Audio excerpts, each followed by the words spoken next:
Life hasn't been easy for billions of people in the world today.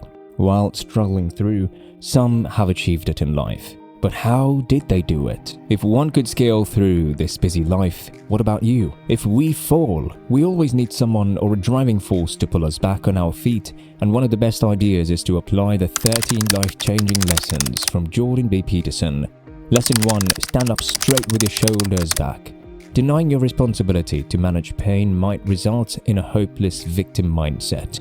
This attitude, which is founded on the assumption that other people will take care of your problems, is spreading more and more. This strategy keeps you from discovering significance. Adversity, anguish, and suffering have been conquered by some of the strongest people. They were able to find the purpose for their pain by accepting it. In addition to mentality, our physical posture is quite important. According to Peterson, learning self-defense is crucial since studies show that losing lobsters produce less serotonin, which lowers their social standing. Serotonin deficiency can cause depression in lobsters. The dominant lobsters adopted a firm stance as the other lobsters huddled close together. The mind and body are intricately linked, so set yourself up for success by exercising the right body language. Lesson 2. Treat yourself as someone responsible for helping. Peterson encourages people to recognize themselves and those around them for acting productively and with care. He also credits patients for showing genuine concern and consideration for others. They can express their emotions because they are simply themselves. When you're a patient, you simply accept that you're a patient. The lesson to be learned from the patient approach is to respect yourself and know that you are worth helping. You are important to others as much as to yourself. Therefore, you are morally obligated to take care of yourself. You must take care of yourself, help yourself, and be charitable to yourself. Act with yourself in the same way that you would care for, help, and be charitable to someone you love and value. As part of taking care of yourself, you must determine where you're going to negotiate so that you do not end up resentful, vengeful, and cruel. When you take care of yourself, you can start making sense of your life. Number 3. Befriend people who want the best for you. Your friends have a significant impact on the way you behave. His sayings and mannerisms often stick with you. This means that they can also negatively influence you through toxic habits. But if you surround yourself with people who support your upward goal, they won't tolerate your cynicism and destructiveness. On the contrary, they will encourage you when you do good for yourself and others, and carefully punish you when you don't. This encouragement will help strengthen your determination. So make an effort to surround yourself with good people. Look beyond superficial traits like your sense of style or socioeconomic status and identify those who will help you create positive change. It takes strength and courage to be around brilliant people like these because you could feel inferior. Lesson 4. Compare yourself with who you were yesterday, not with who someone else is today. Once you are an adult, you are a singular being. Therefore, be prudent when comparing yourself to others. You have your particular problems, financial, intimate, and psychological. These are inscribed in the broader and unique context of your existence. Your career or job works for you or it doesn't work for you. If it does so in a unique interaction with the other specific aspects of your life. When you find yourself, you will have to decide how much of your time you are going to devote to your career and how much to other parts of your life. Lesson 5. Don't let your kids do anything you don't like. Parents must treat their children in ways that prepare them for the real world. For Peterson, this means making sure they can function well in society by instilling the right norms in them.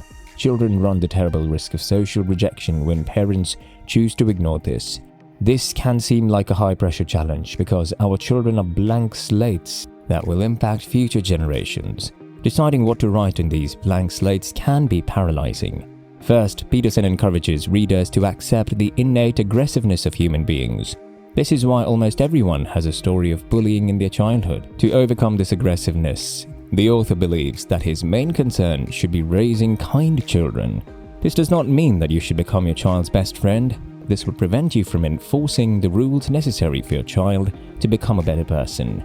Lesson 6. Put your psychological house in order. Your psychological house is the most important thing to control and improve. Comparing yourself today with what you were yesterday is what Peterson calls taking stock of your psychological house. You can see the progress you've made and decide if you think you're progressing at the rate you need. Next, you have to identify the points at which your psychological house needs to be renovated. Determine if these changes are cosmetic fixes or structural defects. Write a list of these areas that need improvement and match them to the fixes. This approach to improvement will help your inner critic to be less obsessed with inadequacies and more focused on improving. It's also an essential part of Peterson's sixth rule: put your house in perfect order before you criticize the world, so it's obviously of significant importance. Lesson 7. Put your house in perfect order before criticizing the world. Before you complain about the world or your situation, you have to start small and consider your circumstances. Have you made the most of the opportunities offered to you? Are you working hard on your career? Have a little humility. If you cannot bring peace to your home, then you're not prepared to rule a city. Let your soul guide you. Then watch what happens in the days and weeks after you've put your house in order. When you're at work, you'll start speaking your mind. You will start telling your wife, your husband, your children or your parents what you want and need. When he knows that he has left something undone, he will act to correct it. Your head will start to clear as you stop filling it with lies that everything is fine. Your experience will improve as you stop distorting it with inauthentic that don't address the issues you have at home. Lesson 8. Pursue what makes sense, not what is convenient. Peterson uses the word expeditious to explain how we put off tasks we know we should complete, getting immediate gratification. We do it because sorrow permeates life, but suffering is a very small part of existence. So strive to live life to the fullest by pursuing something worthwhile. Finding purpose in life can make you a better, happier person and will also help you cope with pain. Start by seeking out sacrifice rather than immediate gratification. The goal of this sacrifice must be for the good of others, not your own. Peterson, for instance, does not see putting in long hours to get a promotion as a sacrifice because your activities are still driven by a favorable result for you. According to Peterson, these modest benefits will help you blossom like a lotus flower. These flowers gently develop from the bottom of a murky lake.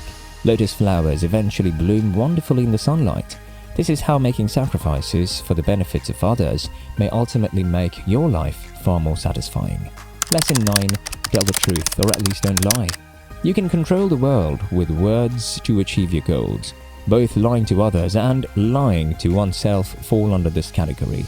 However, this strategy is motivated by an ill-conceived objective and does not take into consideration the drawbacks. Let's imagine you are very conscious of your actions and words. In that scenario, you can learn to recognize when you behave badly and speak poorly as a sign of inner division and weakness. This is a physical emotion, not a mental one. But if you consciously and mindlessly work towards one objective, you will never learn whether another aim might benefit you more. As you continue to live by the truth, you will have to accept and deal with the conflict that this way of being will generate. If you do, you will continue to mature and become more responsible in big and small ways. You will approach your goals more wisely formulated and become even wiser as you discover and rectify your inevitable mistakes. Lesson 10. Assume that the person you're listening to might know something that you don't. One who pays attention can reflect the crowd. He's capable of doing it silently. Allow the speaker to hear their voice. That's what Freud advised. For his patients to speak freely and allow their minds to wander, Freud instructed them to lie down on a sofa and stare at the ceiling. That is how the free association approach works. This technique was employed by Freudian psychoanalysts to prevent them from projecting their biases and beliefs onto the patient's inner world. People will usually be honest and open with you if you just listen to them without making any quick judgments. People will divulge the most unexpected, ridiculous and fascinating information. Most of your conversations won't be monotonous. Lesson 11. Be precise in your speech. When we have a problem, we're often tempted to cover it up or hope the problem will go away on its own. It's easier to keep the peace and avoid the anxiety, despair, and sadness that comes with facing problems. It's easier to pretend that the problem does not exist than to admit that it exists and accept the pain. But that is not an effective solution. Therefore, whenever you plan to achieve something, you must be explicit and precise in your objectives. Unclear goals can create unclear actions, which in turn can create unclear results. If you have a vague discomfort, You will struggle with it until you define it explicitly and give it concrete form. Once you pinpoint the problem, you'll probably realize that you are a lot more scared than you should be. You now have a specific target to deal with, and the specificity allows you to start challenging the chaos. Lesson 12. Do not disturb children when they are on a skateboard. Peterson thinks that parenting has an impact on how kids will respond to risk in the future. Instead of skateboarding or rock climbing, parents frequently encourage their kids to engage in safer activities. The author thinks that preventing kids from participating in these activities will make it difficult for them to deal with the risks of an adult world. In this chapter, Peterson has also taken into account gender equality. He thinks that there is a growing yearning for gender equality in contemporary society. He emphasizes the distinction between equal chances and equal results as a result. This is beneficial when gender equality entails equal opportunities, rights and treatment. However, achieving equality of opportunity must not come at the expense of equality of performance. Lesson 13. Pet a cat when you find it on the street. Peterson agrees that it's simple to concentrate on life's flaws because of how extreme some forms of misery may be. He gives the example of his daughter, who has suffered from severe arthritis her entire life. Being nihilistic or pessimistic about everything is the easy course of action during these times. The truth is that this strategy frequently causes more harm than good. Pay special attention to the love and beauty around you to counteract any potential nihilism. A sunset, some flowers, or even just caressing a cat can be the inspiration. When you can, stop at these moments to amplify its impact. To suffer would be a waste of time. If you enjoyed this video, don't forget to hit like, the subscribe button, and the notification bell to get notified when new videos are uploaded from this channel. Please share your thoughts about the 13 life-changing lessons from Jordan B. Peterson, the most influential mind in the world, in the comment section below. Thank you.